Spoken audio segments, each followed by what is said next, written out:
সংযুক্ত আরব আমিরাত পর্যটকদের জন্য নতুন চমক নিয়ে এসে আবারও বিশ্ববাসীকে তাক লাগিয়ে দিচ্ছে। তারা গড়ে তুলছে শীতাতপ নিয়ন্ত্রিত এবং জলবায়ু টেকসই মহাসড়ক, যার নাম দেওয়া হয়েছে সাস্টেইনেবল আরবান হাইওয়ে বা ডালুক। 93 কিলোমিটার দীর্ঘ এই সড়ক নির্মাণে সংযুক্ত আরব আমিরাত সকল প্রস্তুতি ইতিমধ্যে শুরু করেছে। দেশটির একটি সংবাদ মাধ্যম সূত্রে জানা যায়, দুবাইয়ের দক্ষিণে শীতাতপ নিয়ন্ত্রিত সড়কটির দৈর্ঘ্য হবে 2 কিলোমিটার এবং এটি হবে দেশের বাইরে থেকে যাওয়া পর্যটকদের প্রধান আকর্ষণ। এই সড়কটি হবে কাঁচ দিয়ে ঘেরা।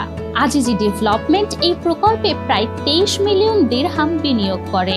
গড়ে উঠবে বিশ্বের প্রথম শীতাতপ নিয়ন্ত্রিত মহাসড়ক, যেখানে থাকবে বিলাসবহুল ভিলা, বাসস্থান, বাণিজ্যিক ও বিনোদন সুবিধার সাথে অনেক কিছু। দুবাইয়ের একটি স্থাপনা সংস্থা ইউআরবির অধীনে এই মহাসড়কটি তৈরি হচ্ছে এবং 2040 সালে খুলে দেওয়া হবে জনসাধারণের ব্যবহারের জন্য। এই মহাসড়কে চলবে না কোনো গাড়ি, শুধুমাত্র বাইসাইকেল রাইডার আর পায়ে হেঁটেই পাড়ি দিতে হবে এই রাস্তা।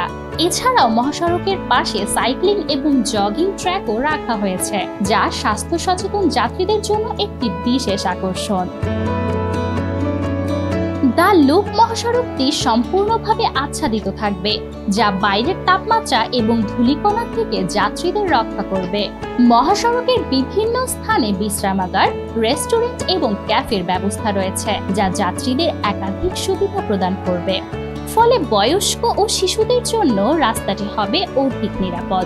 আরও থাকবে শপিং মল, বাণিজ্যিক এলাকা, restaurant, cinema theatre, night life spot, শিশুদের খেলার জায়গা, ভূগর্ভস্থ গাড়ি পার্কিং এর সাথে একাধিক সুযোগ সুবিধা।